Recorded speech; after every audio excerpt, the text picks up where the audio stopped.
മലയാളികളുടെ പ്രിയ താരപുത്രനാണ് വിനീത് ശ്രീനിവാസൻ.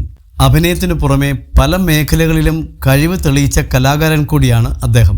പിതാവ് ശ്രീനിവാസന്റെ ചിത്രമായ കിളിച്ചുണ്ടൻ മാമ്പഴം എന്ന ചിത്രത്തിലൂടെയാണ് മലയാള പിന്നണി ഗാനരംഗത്തേക്ക് വിനീത് എത്തുന്നത്. അതിനുശേഷം വലിയൊരു വളർച്ചയായിരുന്നു. സ്വന്തം അധ്വാനത്തിലൂടെ പേരെടുത്ത താരം സിനിമാ സംവിധാനത്തിലൂടെ പ്രേക്ഷകർക്ക് പ്രിയപ്പെട്ടവനായി. വിനീത് സംവിധാനം ചെയ്ത് അവസാനം പുറത്തിറങ്ങിയ ചിത്രമായിരുന്നു വർഷങ്ങൾക്കു ശേഷം.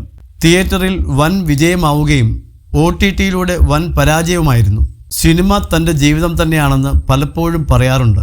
കുട്ടിക്കാലത്തെ പല ഓർമ്മകളും വിനീത് പല അഭിമുഖങ്ങളിലും പങ്കുവയ്ക്കാറുണ്ട്.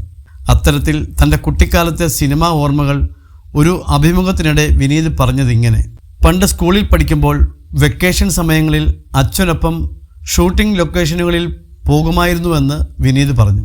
അങ്ങനെ കണ്ട സിനിമകളിൽ ഏറ്റവും ഇഷ്ടം തേന്മാവിൻ കൊമ്പത്താണെന്ന് വിനീത് പറഞ്ഞിട്ടുണ്ട്. അച്ഛൻ്റെ എഴുത്തുകളിൽ വിനീതിനെ ഏറ്റവും ആകർഷിച്ചത് സന്ദേശം എന്ന സിനിമയാണ്.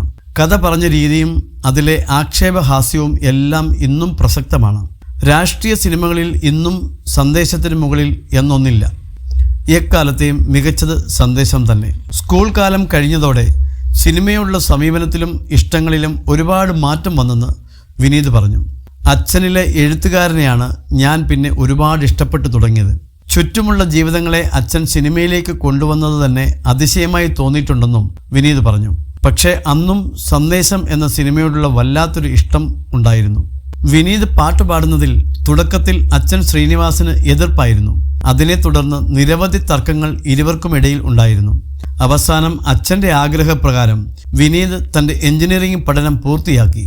അതിനുശേഷമാണ് സിനിമയിലേക്ക് എത്തിയത്. വിനീതിനെ പോലെ ധ്യാൻ ശ്രീനിവാസനും വിവിധ മേഖലകളിൽ സജീവമാണ്. ആദ്യ ചിത്രം കിളിച്ചുണ്ടൻ മാമ്പഴത്തിലേക്ക് എത്തിയതും അച്ഛൻ്റെ ഇടപെടൽ മൂലമായിരുന്നില്ല. സംവിധായകൻ പ്രിയദർശനായിരുന്നു വിനീതിനെ സിനിമയിൽ പാടാൻ ക്ഷണിച്ചത്. അപ്പോഴും ശ്രീനിവാസൻ അതിനെ എതിർത്തു. താൻ കാരണം മക്കൾക്ക് അവസരം ലഭിക്കണം എന്ന് ശ്രീനിവാസൻ ആഗ്രഹിച്ചിരുന്നില്ല.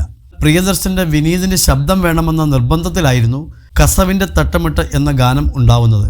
മുൻപൊരിക്കൽ ശ്രീനിവാസൻ തന്നെ ഇതിനെക്കുറിച്ച് സംസാരിച്ചിരുന്നു. 2008 സൈക്കിൾ എന്ന ചിത്രത്തിലൂടെയാണ് വിനീതിൻ്റെ അഭിനയ ജീവിതം തുടങ്ങുന്നത്. പിന്നീട് മകൻ്റെ അച്ഛൻ, ട്രാഫിക്, ടാപ്പാക്കുരിശ് തുടങ്ങിയ ചിത്രങ്ങളിലൂടെ അഭിനയത്തിൽ മികച്ച പ്രകടനം കാഴ്ചവെച്ചു. 2010 സംവിധാനത്തിലേക്ക് എത്തുന്നത്. ആദ്യ സംവിധാനം മലർവാടി ആർട്സ് ആൻഡ് ക്ലബ് ആയിരുന്നു. പുതുമുഖങ്ങളെ വച്ച് എടുത്ത സിനിമ വലിയ വിജയമായിരുന്നു. പിന്നീട് വന്ന് ബോക്സ് ഓഫീസ് ഹിറ്റായ ചിത്രമാണ് തട്ടത്തിൽ മറയത്ത്.